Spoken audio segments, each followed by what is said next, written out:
What is good, guys? Welcome back to another video. Today we're going to talk about what is the best way to get fit. So the way I define the best way to get fit is that it has the best return on your investment.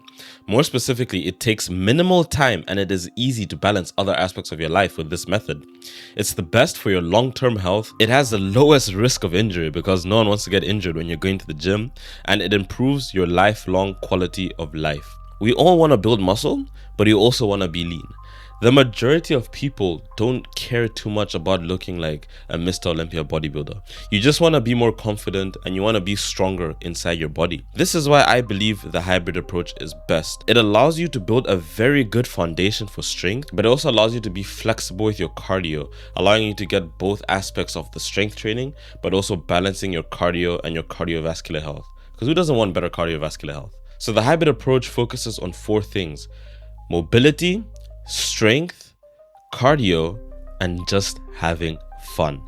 All 4 of these things are equally as important. So I'm going to go through each one by one and explain exactly why you cannot neglect any part of this approach, but more specifically, how you can make this approach work for you. So it is super simple and super easy to make progress. And eventually, by the end of the day, you're going to be making gains on autopilot. You're no longer going to be stressing, and you're going to have so much peace of mind because you've realized that this is what works and this is what's going to get you results. So the first aspect is getting the most out of your strength training.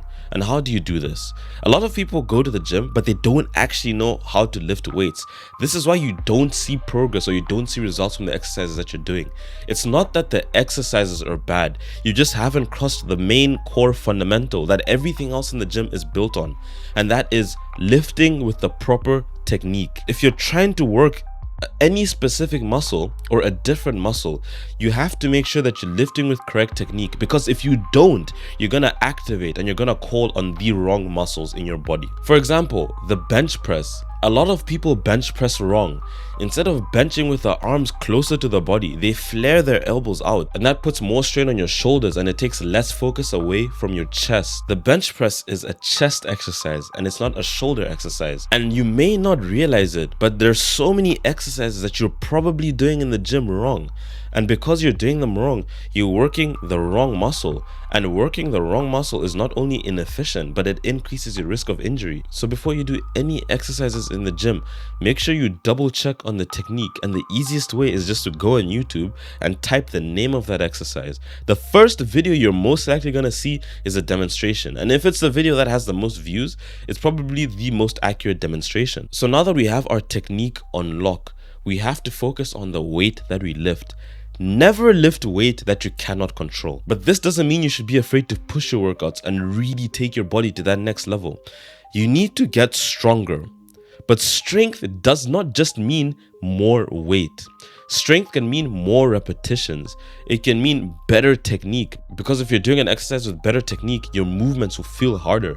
That's how you know you're doing it right. If it feels really hard but you're using light weight, you know that you're on the right track. When you get more advanced in your training, you're going to realize that you can't keep adding 10 pounds to your bench press every single week. If you could do that, we would just be benching up until we are all benching 1,000 pounds, and this will keep going until we are benching all the weights in the world at once. And we know that's not impossible. We know that there's a limit. So you get to a point where you can't increase the weight anymore. What do?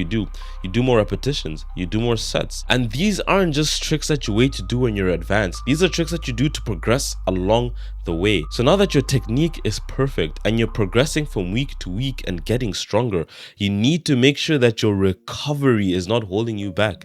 The truth is, muscles grow when you recover. They don't grow when you train. So you need to make sure that you're giving yourself adequate recovery in between sessions. There is no point training every single day. Yes, it might feel good in the short run, but in the long run, you're going to burn out and you're going to increase your risk of injury. So taking rest days are equally as important as your training days.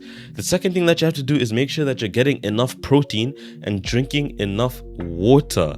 Everybody knows protein is the main macronutrient for building muscle, but a lot of people don't realize that muscles are actually 75% water. So if you're not getting enough water on top of your protein, you're selling yourself short. And the last aspect of recovery is making sure that you're getting enough sleep. 6 to 8 hours is a general guideline. I would not stress if you cannot get perfect sleep. I get it, life gets busy. We all have responsibilities outside of the gym, but you still want to be making sure that you're at least having good sleep hygiene. And that means fixing your habits around your sleep. So spending less time on your phone, having a good winding down routine, and going to bed and waking up at the exact same time every single day. Now, the next aspect of this hybrid approach is working on your mobility. Here's the truth that a lot of people don't know.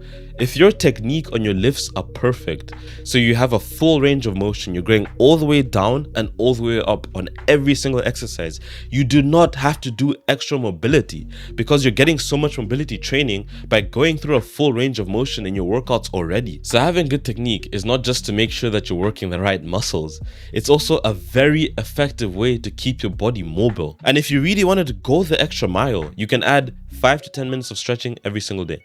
It doesn't have to be anything crazy. Personally, I like to stretch after I finish my training, but that's only just because I enjoy my stretching. And if I can't stretch in the gym, I just come home and I just stretch in my room on my bed. So you don't have to turn yourself into a yogi or a contortionist. You just have to make sure that you're taking your body through a good and healthy range of motion every single day. And yeah, that's pretty much it. So if you found this video helpful, make sure you leave a like. If you have any questions, make sure you leave those questions down in the comment section below. I answer every single question. I want everyone who watches this video to realize that getting in shape is actually extremely simple and it does not require a massive sacrifice. So if that sounds like you, make sure you subscribe, and until then, I will see you in my next video. Peace.